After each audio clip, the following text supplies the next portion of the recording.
જો બાબુ વડા તને બની જશે ને તો તો મારે સમજવાનું છે કે તું લગ્ન કરવા લાયક થઈ ગઈ.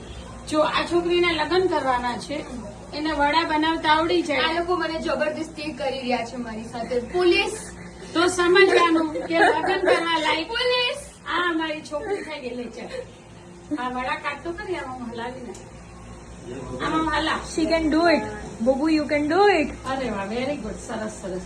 હવે લાગે છે 50% તો લગ્ન કરવા લાયક થઈ ગઈ છે. હવે વડા નીકળે તો સમજવાનું કે 100% લગ્ન કરવા લાયક થઈ ગઈ છે. બસ તી મને બનાવીને જ લેશે બહુ. મારે તો જો આ છોકરી છે ભાઈ મારી, એટલે એમને તો કોઈના ઘરે તો આપણે દેવાની જ છે. તો બધી રેડી કરીને મમ્મી વડા કાળા ન નીકળવા જોઈએ એમ ને જો બનશે. હવે આમાં કાઢી લે તો એમ લાગે કે 100% લગ્ન કરવા લાયક તેલ નો હોય. અને આમાં